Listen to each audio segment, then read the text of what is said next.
ये है दिल्ली दर्पण। नमस्कार, आप देख रहे हैं दिल्ली दर्पण टीवी। मैं हूं आपके साथ डिंपल भारद्वाज। और जैसा कि आप सभी लोग जानते हैं कि जिला अध्यक्ष यानी कि बीजेपी के जितने भी जिला अध्यक्ष हैं उनकी सूची आ चुकी है, जारी की जा चुकी है बीजेपी प्रदेश अध्यक्ष आदेश गुप्ता के द्वारा। तो इसी पर हम कुछ चर्चा करने के लिए हमारे साथ मौजूद हैं वरिष्ठ पत्रकार राजेंद्र स्वामी। उनसे बात करते हैं इस मुद्दे पर। तो स्वामी जी, आप क्या बताना चाहेंगे कि अभी हाल ही में नई लिस्ट जो जारी हुई है, इसके ऊपर आपका जो पहली टिप्पणी है वो क्या रहेगी?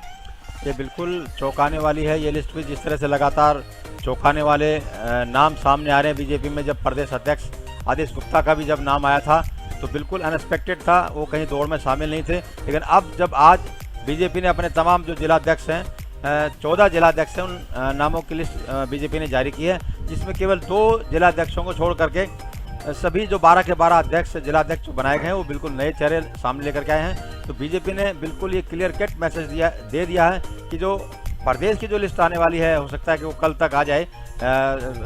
एक्सपेक्टेड यही है, उम्मीद यही जता रही है, कल तक वो लिस्ट आ जाएगी। तो उसमें भी इसी तरह के चौंकाने वाले नाम हो सकेंगे। जैसे कि हमने हमारे जो साप्ताहिक अखबार था उसमें भी एक लीड खबर थी कि इसी तरह जो बीजेपी है वो नए चेहरे सामने ला सकती है। बिल्कुल जो प्रदेश है वो बिल्कुल नया चेहरा, जो कार्यकारिणी है उसमें भी ज़्यादातर नए चेहरों को लाया जाएगा।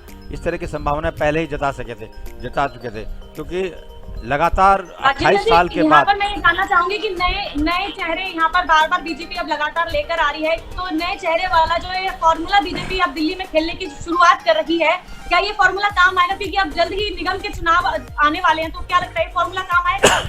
बिल्कुल डिम्पल, जैसा कि चर्चा है, बीजेपी इस बात को लेकर बड़ी परेशान है कि लगातार 28 साल होने वाले हैं, आज तक वो दिल्ली को फतेह नहीं कर पाई है। तो ये एक बहुत बड़ा दर्द है। देश की राजधानी में जो देश की सबसे बड़ी पार्टी नहीं बल्कि दुनिया की जो सबसे बड़ी पार्टी है, वो लगातार दिल्ली के अंदर देश की राजधानी में लगातार पराजित हो रही है, डिफीट हो रही है और सत्ता तक वो नहीं पहुंच पा रही है। भगवान श्री राम को भी 14 बरस का वनवास हुआ था, लेकिन इनको 28 साल का वनवास हो चुका है। तो अब बीजेपी हाईकमान ये मान चुका है कि इससे ज़्यादा स्थिति खराब शायद दिल्ली में नहीं हो सकती, तो क्यों ना कोई नया प्रयोग किया जाए। तो यही वजह है कि तो लगातार जो नए प्रयोग किए जा रहे हैं उसमें यही है कि जो ज़्यादा से ज़्यादा चेहरे हैं वो नए लाए जाएं, उसमें संघ के जो सहमति है उसको भी स्थान दिया जाए और एक नया तरह का प्रयोग किया जाए। जिस तरह की पिछली बार जैसे एमसीडी इलेक्शनों में आपने देखा कि तमाम जो निगम पार्षद थे उन सबको बदल करके बिल्कुल नए चेहरों को सामने लाया गया। और अब जब दोबारा जब चुनाव होने के बाद जब मेयर की चुनने की बात आई तो आदेश गुप्ता को मेयर बनाया गया और उसके बाद उन्हें सीधा पार्षद से सीधा प्रदेश अध्यक्ष बना करके बीजेपी ने कई तरह से मैसेज देने की कोशिश की है। पहला मैसेज ये कि एक साधारण से साधारण जो कार्यकर्ता है, अगर उसकी छवि स्वच्छ है और तो उसको वो भी प्रदेश अध्यक्ष के पद तक पहुंच सकता है। और साथ ही साथ जो एक वैश्य कम्युनिटी थी वो कहीं ना कहीं बीजेपी से नाराज चल रही थी, तो उस नाराजगी को भी दूर करने की कोशिश बीजेपी ने की है। और बिल्कुल ये तालमेल किया गया, जातीय समीकरण भी इसमें उनको भी स्थान दिया गया है, उसको भी महत्व दिया गया है।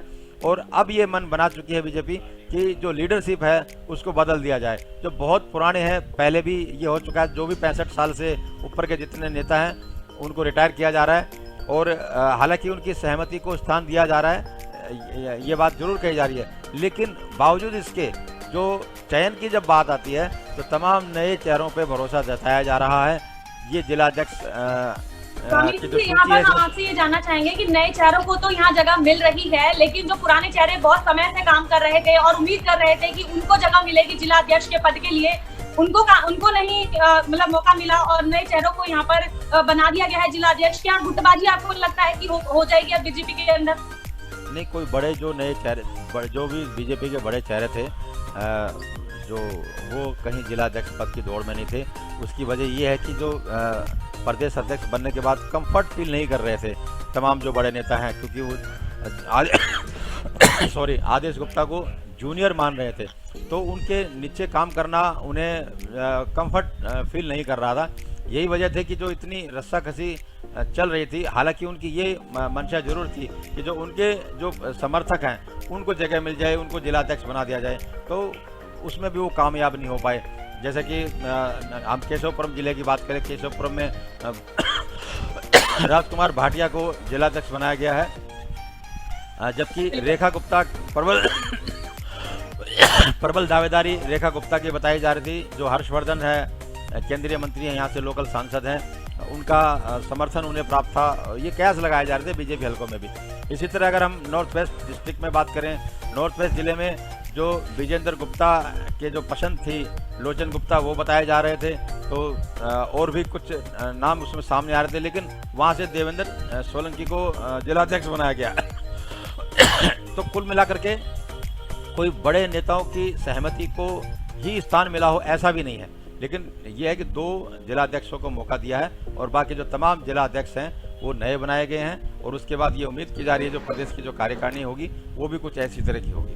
जी, अगर राजेंद्र स्वामी जी इस चीज के बारे में बात की जाए कि जो नए जिलाध्यक्ष बनेंगे, क्या उन पे भरोसा कर पाएगी अब पार्टी? क्योंकि लगातार देखा जाता है जब नए जिलाध्यक्ष बनते हैं, नई जिम्मेदारियां मिलती हैं, तो कहीं ना कहीं उसको पूरी तरह से निभा नहीं पाते हैं। क्या इतनी बड़ी जिम्मेदारियां निभाने के लिए सभी जिलाध्यक्ष अब तैयार होंगे? नहीं, ऐसा नहीं है कि जिलाध्यक्ष नए हैं तो, लेकिन वो पार्टी में बहुत पुराने हैं। अगर राजकुमार भाटिया की बात करें, राजकुमार भाटिया यहाँ से चुनाव भी लड़ चुके हैं, पुराना चेहरा है पूरे नॉर्थ वेस्ट डिस्ट्रिक्ट के आसपास के जो आदर्श नगर इलाके से वो आते हैं, जो आसपास के तमाम जो केशवपुरम जिले में वो रहे हैं पदाधिकारी, समाज सेवी भी रहे हैं। इसी तरह अगर देवेंद्र सोलंकी की बात करें, जिलाध्यक्ष उनको बनाया, वो निगम पार्षद रहे हैं, रोनी जोन के चेयरमैन रहे हैं। तो ऐसा नहीं कि कहीं उठा करके कहीं से कुछ भी ला दिया गया हो। उनके कार्य क्षमता को और उसके पहचान को और जो संगठन में उनके कामों को भी देखा गया है, तो वो संभाल पाएंगे, क्योंकि पूरे इलाके की राजनीति को वो समझ रहे हैं, समस्याओं को वो समझ रहे हैं। और इनके दम पर अब जैसे मेरी जिलाध्यक्ष जो नए बने हैं देवेंद्र सोलंकी, उनसे मेरी बात हुई थी, उनका ये कहना था कि अब संगठन पूरी तरह से जो दिल्ली सरकार की जो नाकामियां हैं उनको सामने लाएगा। तो जिस तरह की कार्यकारिणी आम आदमी पार्टी ने अपनी कार्यकारिणी घोषित करी है, इन्होंने भी अपनी कार्यकारिणी घोषित की, तो आने वाले समय में जिस तरह आम आदमी पार्टी लगातार नगर निगम को निशाने पर ले रही है, अब जो बीजेपी है वो लगातार दिल्ली सरकार को निशाने पे लेगी, उसकी विफलताओं को सामने रखेगी। तो दोनों पार्टियों में ये जंग राजेंद्र जी, मैं आपसे ये जानना चाहती हूँ, जैसे अगर हम केशवपुरम जोन की बात करें, राजकुमार भाटिया यहाँ से जिला अध्यक्ष बने हैं और माना ये जा रहा है कि गुटबाजी के चलते ही वो विधायक दौड़ में पीछे रह गए और जीत नहीं पाए। तो ऐसे में क्या लगता है कि जो लोग उनके आसपास है, बीजेपी पार्टी के हैं और गुटबाजी कर रहे हैं, वो उनको काम करने देंगे या उनको पूरा समर्थन करेंगे काम के अंदर? अंतरकलह तो था, अंतरकलह तो अभी भी है, गुटबाजी अभी भी है। जैसा कि मैंने बताया कि आदेश गुप्ता को बहुत सारे सीनियर लीडर जो है वो पचा नहीं पा रहे हैं, लेकिन अब बीजेपी को इसकी बिल्कुल परवाह नहीं है, क्योंकि बीजेपी को लगता है कि लगातार एक के बाद एक हार का सामना कर रही है। इससे ज़्यादा बुरी गत तो बीजेपी की हो नहीं सकती। जितने निचले स्तर पर बीजेपी जा सकती है, संगठन जा सकता है दिल्ली विधानसभा में, उतना चला गया। तो फिलहाल अब बीजेपी को इसकी परवाह नहीं है, तो गुटबाजी की परवाह नहीं कर रही है बीजेपी। हालांकि अभी भी गुटबाजी और पहले भी थे।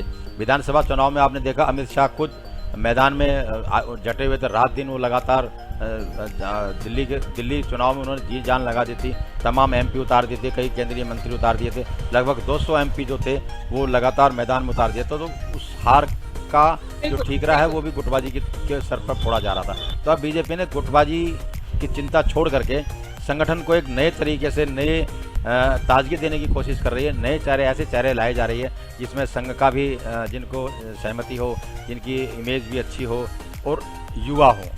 तो एक सेकंड लाइन और लेंथ बीजेपी तैयार कर रही है।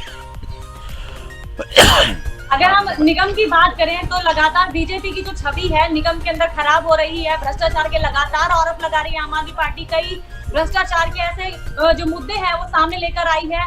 क्या लगता है कि इन मुद्दों के बाद और जिला अध्यक्ष जो नए बने हैं, ये सब मिलकर क्या कुछ बीजेपी के लिए सकारात्मक हो पाएगा, बना पाएंगे? देखिए, आम आदमी पार्टी लगातार भ्रष्टाचार के मुद्दे पर एमसीडी को घेर रही है। जाहिर है निशाना आने वाले एमसीडी चुनाव है, लगभग 1.5 साल के आसपास का समय नगर निगम चुनाव में बता है। तो आम आदमी पार्टी अभी से तैयारी कर रही है। जितने बड़े लेवल पे भ्रष्टाचार को लेकर के आम आदमी पार्टी नगर निगम को घेर रही है, इससे पहले नहीं, अब 3.5 साल से ज़्यादा का वक्त नगर निगम को हो चुका है।